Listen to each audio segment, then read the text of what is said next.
Bismillahirrahmanirrahim. Assalamualaikum warahmatullahi wabarakatuh. Apa kabar anak-anak ibu semua? Kembali lagi kita di pelajaran fisika, yaitu bab 2 tentang vektor. Sebelum kita memulai pembelajaran, alangkah lebih baiknya kita membaca basmalah. Bismillahirrahmanirrahim. Nah, kali ini kita akan membahas materi baru, yaitu tentang vektor. Nah, sebelumnya anak-anak ibu sudah mempelajari besaran vektor dan besaran skalar. Jadi, pengertian vektor itu sudah tahu kan Ananda semuanya? Nah, sebelum kita masuk ke pembelajaran, adapun KD yang akan kita bahas di materi kali ini yaitu menerapkan prinsip penjumlahan vektor sebidang, misalnya perpindahan. Nah, kompetensi dasar 4-3 selanjutnya yaitu merancang percobaan untuk menentukan resultan vektor sebidang, misalnya perpindahan, beserta presentasi hasil dari makna fisiknya. Nah, sebelumnya kita sudah pernah belajar besaran skalar dan vektor. Sifat dari besaran skalar dan vektor ini yaitu besaran skalar yaitu besaran yang hanya dinyatakan besarnya saja. Nah, selanjutnya besaran vektor ini besaran yang dicirikan oleh besar dan arah. Jadi perbedaannya pada vektor kita harus memperhatikan arah dari perpindahan atau arah dari nilai tersebut. Selanjutnya, bagaimana penggambaran dan penulisan notasi dari vektor ini?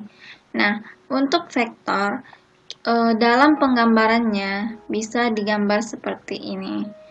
Jadi, ada tanda panahnya di ujung. P terhadap Q. Nah, titik P ini merupakan pangkal dari vektornya. Dan titik Q ini merupakan ujung dari vektor. Nah, tanda panah ini merupakan arah dari vektornya. Arahnya kemana? Arahnya ke kanan. Jadi panjang PQ, nah vektor itu dilambangkan dengan tanda seperti ini, tanda kurung 2 yang lurus. Jadi besarnya panjang vektor. Nah, notasi vektor itu bisa dilihat sebagai berikut. Yang pertama, A tebal, hurufnya tebal. Yang kedua, A ada tanda panah di atasnya. Yang ketiga, A cetak miring. Jadi, pada besaran vektor ini juga dipakai tanda mutlak. Tanda mutlak ini tanda kurung 2. Nah, jadi besar vektor A itu sama dengan A sama dengan mutlak A. Nah, untuk selanjutnya notasi vektor yang digunakan yaitu huruf tebal. Nah, catatan dua vektor yang sama jika arah dan besarnya sama. Jadi dua vektor itu dikatakan sama jika memiliki arah dan besar yang sama. A sama dengan B. Nah, bagaimana dengan dua vektor yang dikatakan tidak sama? Nah, ini. Yang pertama, besarnya sama tetapi arahnya berbeda. Berarti A itu tidak sama dengan B. Yang kedua, besarnya tidak sama, arahnya sama. Ini sama-sama ke kanan. Besarnya tidak sama, berarti A tidak sama dengan B. Selanjutnya, besarnya dan arahnya berbeda. Ini arahnya ke sini, yang B arahnya ke atas, berarti ini besarnya nggak sama dengan B, berarti A tidak sama juga dengan B. Dalam vektor juga ada operasi matematik yang harus kita pelajari. Nah, yang kita pelajari pertama yaitu jumlah dan selisih vektor. Ada beberapa metode yang akan kita bahas di penjumlahan dan selisih vektor. Yang pertama yaitu jajaran genjang, yang kedua segitiga, yang ketiga poligon, yang keempat uraian. Yang pertama yaitu jajaran genjang. Jajaran genjang, nah anak-anak ibu bisa lihat ini. Jadi vektor A ditambah vektor B. Nah, ini vektor A ditambah dengan vektor B, vektor vektor B ya. Nah, dia akan menghasilkan garis yang seperti ini ya. Jadi, di antara vektor A dan vektor B itu terbentuklah garis, yaitu R sama dengan A ditambah B. Jadi, besarnya vektor R sama dengan mutlak R, yaitu akar dari A kuadrat ditambah B kuadrat ditambah 2AB cos theta. Nah, jadi besarnya A ditambah B, yaitu sama dengan R sama dengan mutlak R. Nah, sama dengan akar A kuadrat ditambah B kuadrat ditambah 2AB cos theta. Nah, jadi kalau misalkan arahnya ke bawah, otomatis dia minus B-nya. Nah, bagaimana kalau misalkan A dikurang B? Nah, A dikurang B berarti didapatkan, kita anggaplah S di bawah ini. S itu sama dengan A dikurang B.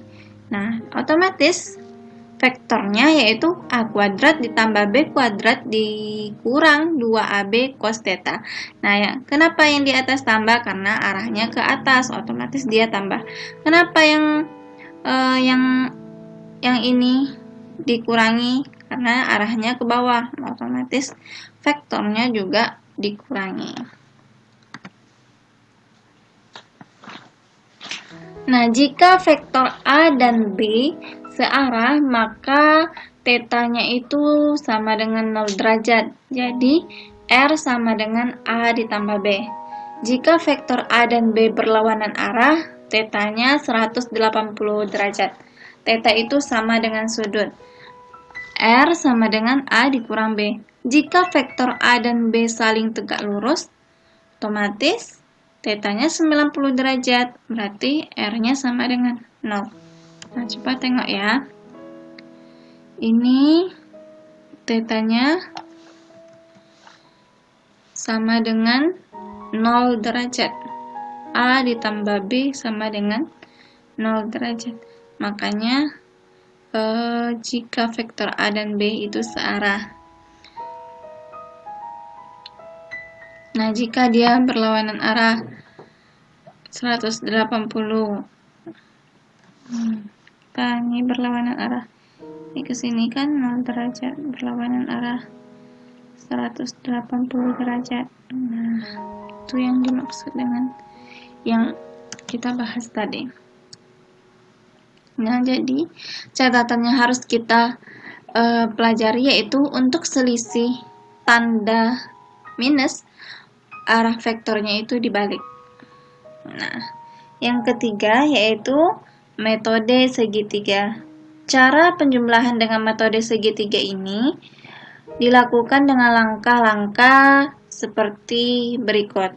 Nah, pertama kita menggambar vektor A terlebih dahulu. Ini vektor A.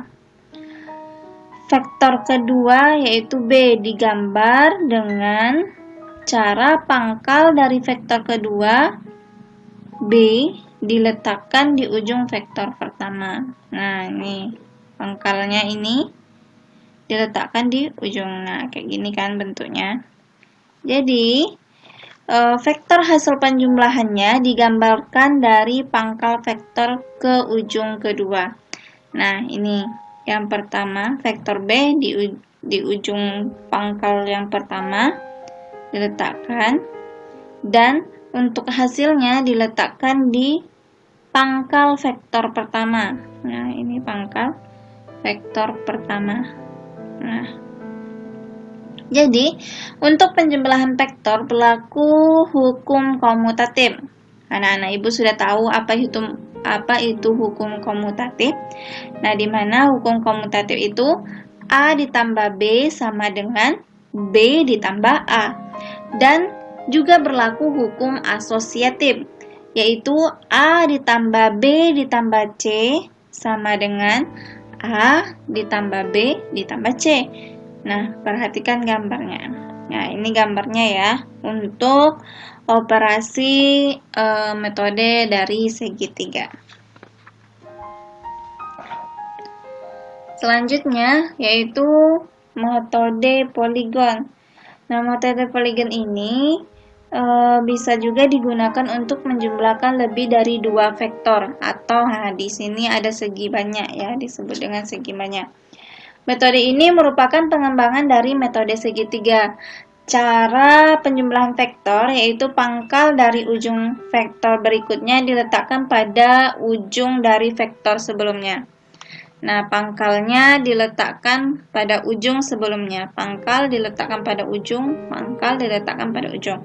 Nah, untuk hasil dari vektor tersebut diletakkan di pangkal yang pertama.